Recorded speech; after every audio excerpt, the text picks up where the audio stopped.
Nope.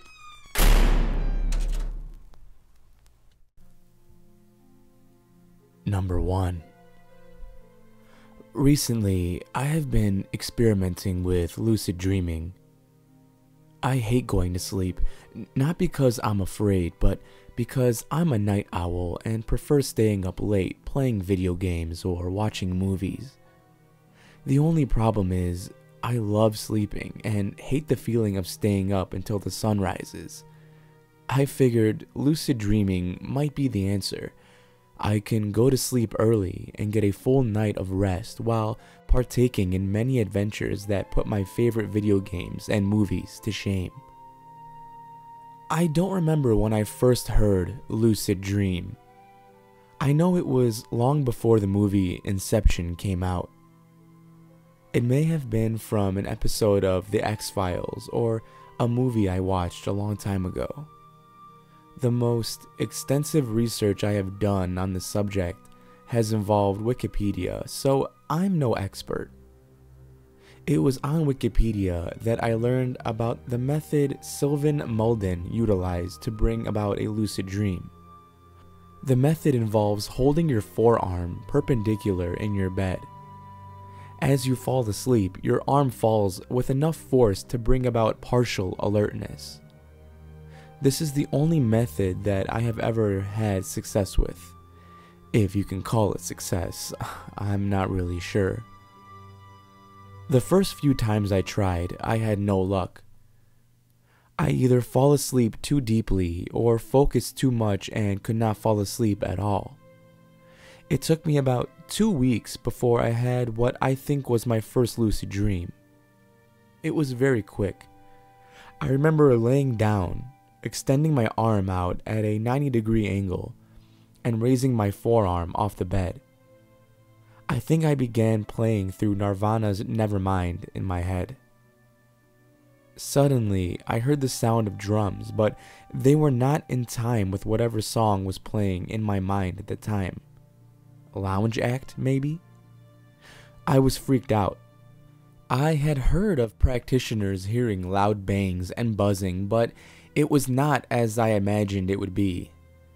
It took me off guard. It was so loud, and it seemed to be on a different plane than awake or asleep. I began to feel my mind ripping in two. I saw what I can only describe as a narrow but endless void in front of me. At one moment, it would seem as thin as a piece of paper, and at another, I could barely see what was on the other side. I will get to that in a moment, though. The one thing I do remember, the one thing that made me question whether or not I would ever attempt a lucid dream again, was how black that void was. Just seeing it made me feel like the breath had completely been sucked out of my lungs. I woke up shortly after the experience began. I was drenched in sweat, scared as hell, but excited at the same time. I decided I better do more research before trying again. I slept soundly through the rest of the night and woke up feeling refreshed in the morning. As I went about my normal daily activities, my anxiety faded and I became more and more eager to try again. Against my better judgment, I decided to try that night. As I slowly drifted to sleep, I felt my arm slowly fall to the bed. Very slowly. It seemed like it took an hour to fall, but finally, those drums again. I had the sensation of being pulled forward. I saw the black void and closed my eyes as tightly as I could. Eventually, the sensation stopped and I opened my eyes. I was in my bed, breathing heavily, covered in sweat. Nothing happened, I thought to myself. I turned to look at my wife, thinking she may have stirred and accidentally woken me up. As I turned my head, however, I quickly realized that I definitely was not awake. Imagine turning your head, but it taking a split second for your vision to catch up. It reminded me of Picasso's Nude Descending a Staircase number 2. It was amazing, exciting even. I got up from the bed and the effect continued. I only took about 2 steps before I started to feel nauseous. This caused me to panic again, and I decided that I wanted to wake up. I turned, and that's when I saw a sight that still chills me to my bone. There, lying in my bed, next to my wife, was me. My stomach continued to churn, and I became very frightened. I tried to take a couple of steps towards the bed. The only thing I could think to do was lie back down, on top of myself, inside myself, but every step I took towards the bed made it seem further and further away. I ran, but as I did, that void appeared. The faster I moved, the closer I tried to get, the wider it got. 1 foot, 2 feet. It was so dark, complete emptiness. 3 feet, 4 feet. I fell to my knees, gasping for breath. I would never get back to my wife. I was stuck here. She would awaken to find a vegetable in my place. That blackness, that emptiness. But it wasn't empty. There, in the middle of that darkness, between me and my body, was something. It stood watching me with legs crossed and hands folded in front of a slender frame. Slowly, the thing turned and looked at my still sleeping body, at my wife, and finally back to me. There was hunger in its eyes. At this time, the void began to widen again, even though I was no longer moving. I knew I had to do something, or it would grow so wide that I would lose what was on the other side forever. As I had done earlier, I closed my eyes tight and jumped. I felt like I was falling, faster and faster, those drums getting louder and louder once again. I opened my eyes and I was lying in my bed, shaking, once again drenched in sweat. I cried out and began to sob uncontrollably. My wife woke up with a start and turned her bedside light on. She turned to me and tried to get me to tell her what was wrong. I could not stop crying enough to get a word out, so she just held me until I fell back asleep. When I woke up in the morning, I did not feel refreshed. The night's ordeal was still fresh in my head. My dreams had been filled with that thing that lives in the void between awake and asleep. Number 2. When I was young, I was prone to fevers and nightmares, something that my doctors and my parents alike put down to a weak constitution and an overactive imagination. Even as I grew older and stronger, the nightmares continued to plague me. Nightmares that no drug could keep at bay. Nightmares that frequently had me lashing out violently as I awoke. As you can imagine, when it came time for me to attend university, I felt I had no choice but to live alone. The lack of companionship only aided my focus on all things academic. My grades were strong, and my instructors began to take special interest in my academic progress. Unfortunately, in my second year of studies, I began to experience episodes of sleepwalking and nocturnal violence. On 4 separate occasions, campus security had to apprehend me. This is how I came to the attention of Dr. Palatine, the university's leading expert on the subject of sleep disorders.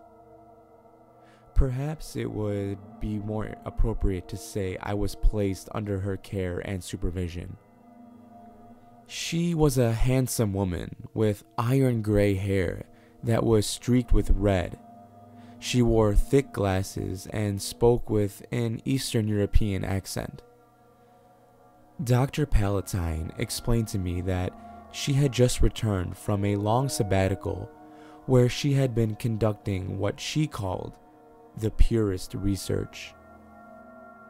Dr. Palatine shared with me her theories about the nature of REM sleep and the source of dream imagery in the collective unconscious.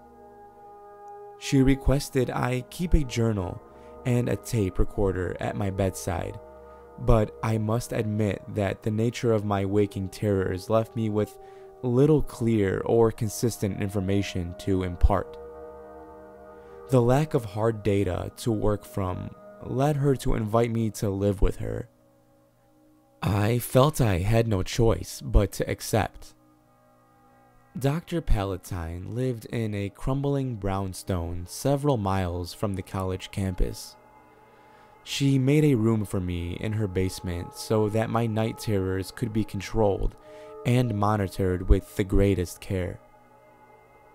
My first night and last night of observation began that ordeal that consumed my life.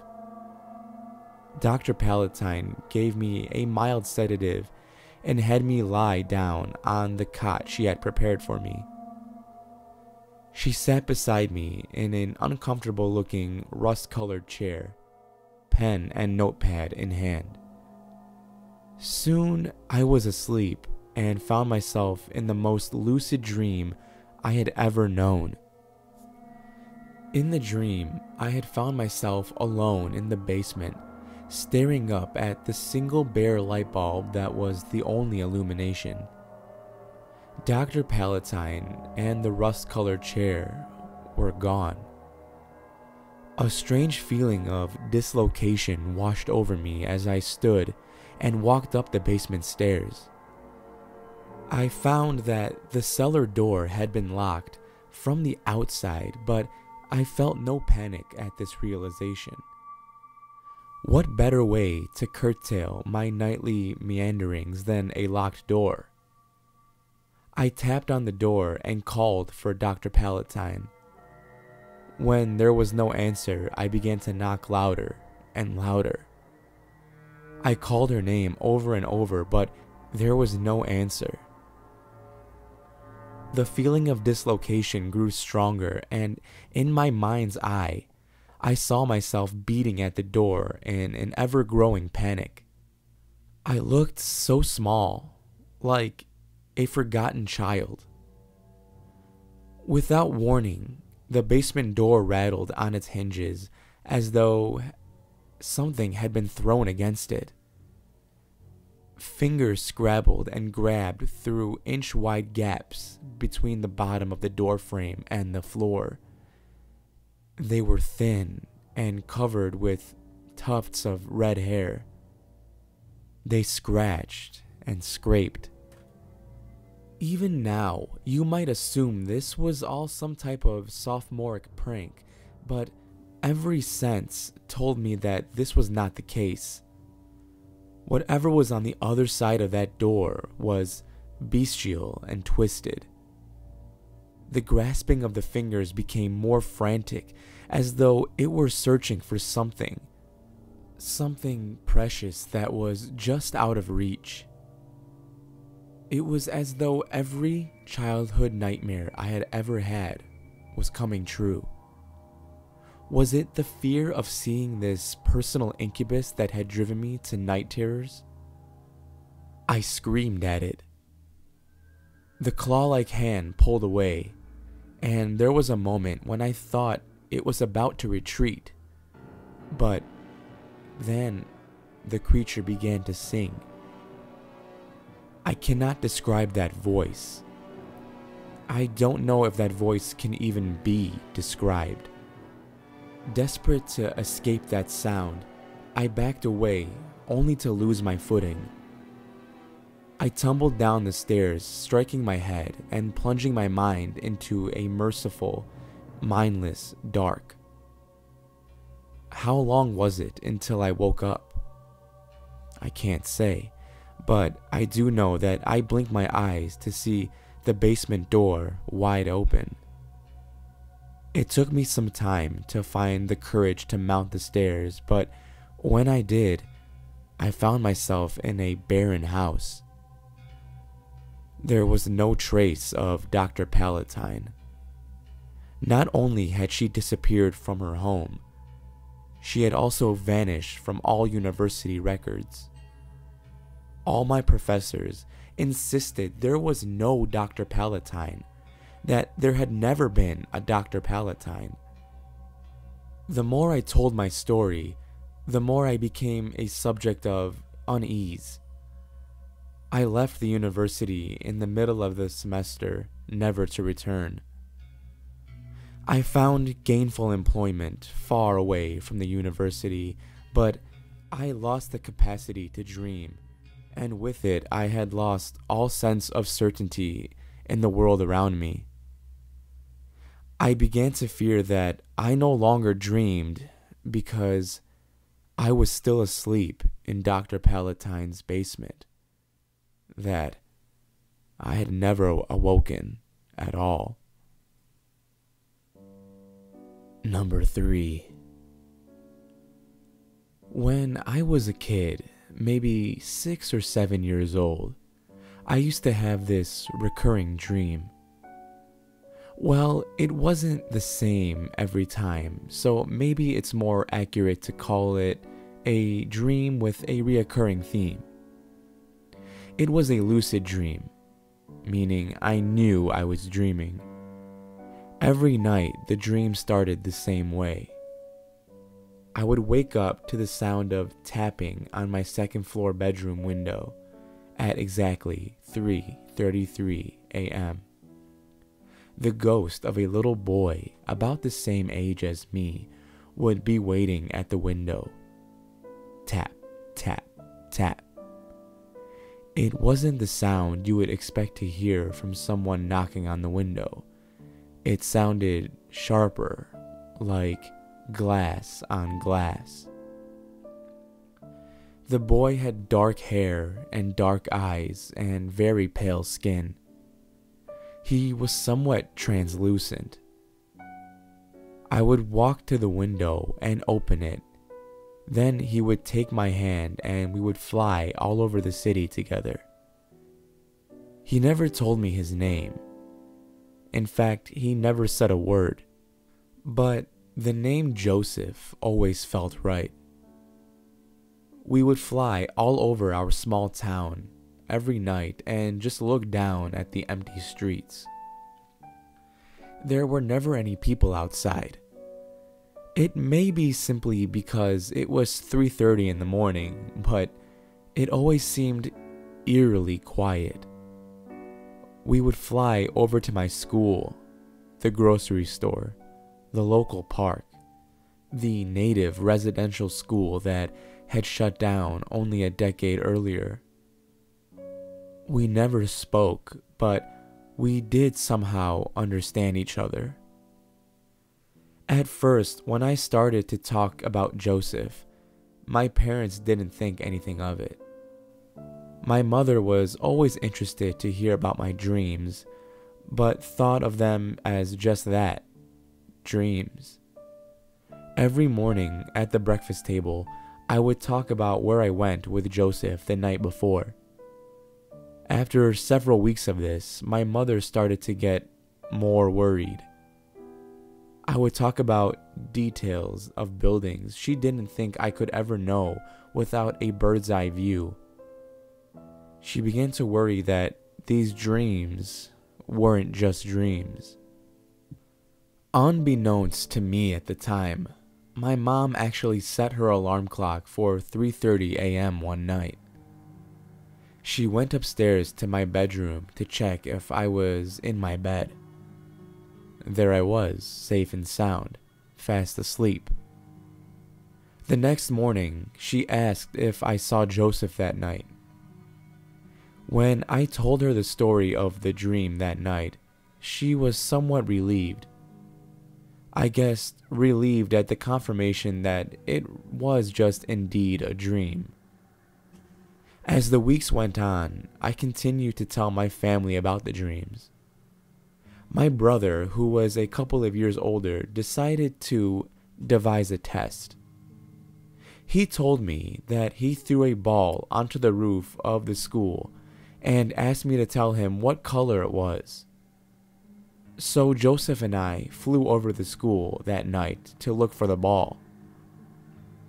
The next morning, at the breakfast table, my brother asked what color the ball was. I told him we didn't see a ball, but there was a red frisbee on the roof. He turned white. "That's right," he said. At this news, my mother started to worry again. She began to believe that these visits could be dangerous. She told me to stop the dreams. She was convinced that I was having out-of-body experiences and was convinced that one day I might not come back to my body. She successfully scared me. I decided that I would try to stop the dream that night. I went to bed, consciously telling myself not to have the dream. It was no use. At 3:30 a.m., I heard that familiar tap, tap, tap at the window. I walked to the window and told Joseph to go away. He didn't. He kept tapping at the window, looking more and more frantic. Finally, he looked me straight in the eyes with a look of utter sorrow and disappointment. He faded to nothing right in front of my eyes. That was the last time I saw Joseph. In fact, that was the last dream I can ever remember having. It has been a quarter century, and I can't remember a single dream I've had ever since then. Sometimes I wake up feeling scared and knowing I had just had a nightmare. But even in the fleeting, hazy seconds after I wake up, I can't remember even a glimpse of my dreams. Every now and then, I wake up at 3:30 in the morning and swear that I heard that familiar tapping at the window. I glance to the window and there is never anyone there. Last night, after hearing that tapping again, I walked to the window and opened it. And there was nothing there, just a cool breeze. Thank you for listening, and I hope you enjoyed this week's story. If you did, remember to hit that like button down below, and subscribe for future videos if you haven't done so already. So, I guess the word on the block is that YouTube has made some changes regarding subscribers and viewer interaction. I'm not entirely sure what the deal is, but if someone can let me know down below or in a direct message, that would be awesome. Until next week, stay safe out there, everybody. I'll be seeing you in the next video.